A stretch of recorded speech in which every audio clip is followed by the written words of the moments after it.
Things have changed in many ways in the game of Mobile Legends. Fighters became tanks, mages became supports, and tanks became fighters. But the question is it a good thing or not? If I were the one to answer, I would say that it's a good thing, because we know that the game is improving and revolutionizing. So for today's video, we will talk about the high-ranked meta you can use, the offlaner mages.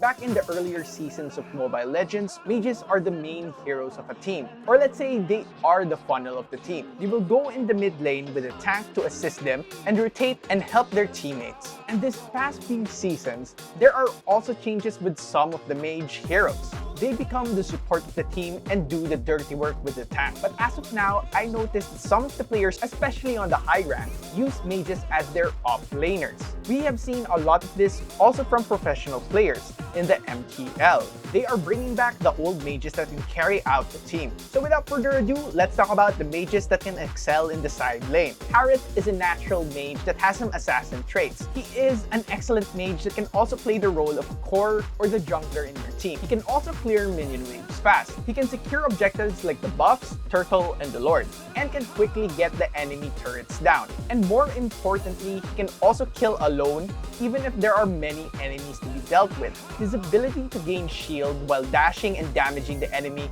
is enormous. If you are aware of Harith's skills and can make the most out of them, surely he will be unstoppable.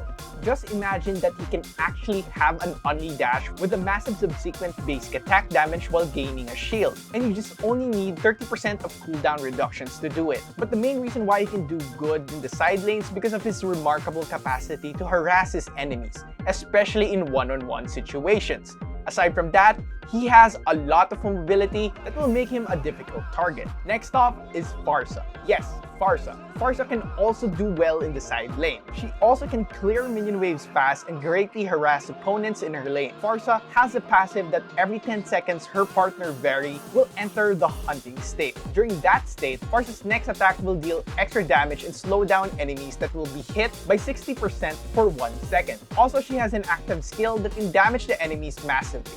But for me, the main reason why Farsa can excel even if she goes to the side lane is her agility. She has the wings by wing skill that will make her fly even in the terrains on the map, increasing her movement speed by 80% for 5 seconds. In that way, she can rotate and help her teammates in no time. Just imagine that she can also clear minions on her lane, and afterwards, she will go hunting with her teammates in the mid lane. That is scary. In addition to that, she can also be a terrific defender, and enemies will have a hard time pushing your team's turrets because of her ultimate that has a wide range.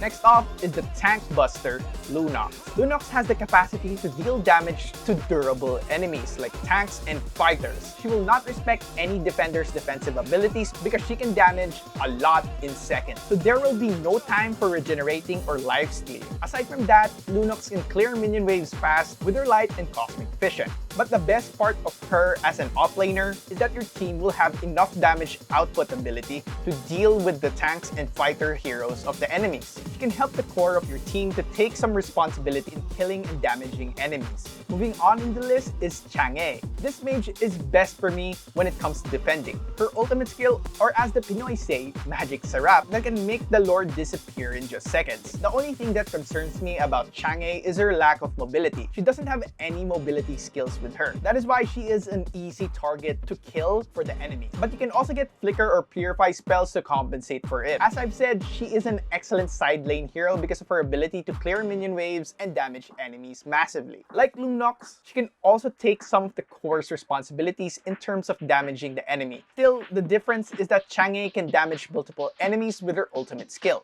Last but not the least is Alice. Alice is a common off-lane hero as of today's meta. She's also considered as a tank because of her outstanding durability and life-stealing abilities. out of all of those supporter mages that I have mentioned, Alice is the best because she can do a lot of things. She can clear minion waves, help get objectives, damage the enemies, and of course, be on the front line in team fights. Alice is a unique hero because of her ability to steal health from the enemies using her ultimate skill. She also has the mobility with her first active skill that can help her clear minion waves. She also has crowd control abilities with her second active skill. Aside from that, her passive makes her gain health every time she will get an orb from a dead minion. That makes her challenging and difficult to kill. In short, Alice has it all. That's why most of the time she is banned in high-ranked games. And that's pretty much it. These are just some ideas you can use to cope up with today's meta. But again, always make sure to practice them before using them in ranked games to lessen the chances of losing. So, what do you guys think? Leave your thoughts in the comment section below and don't forget to like, subscribe, hit the bell icon, and don't forget to visit yugatech.com/gaming for more news, tips, and tricks. It's your boy Enzo, and stay safe.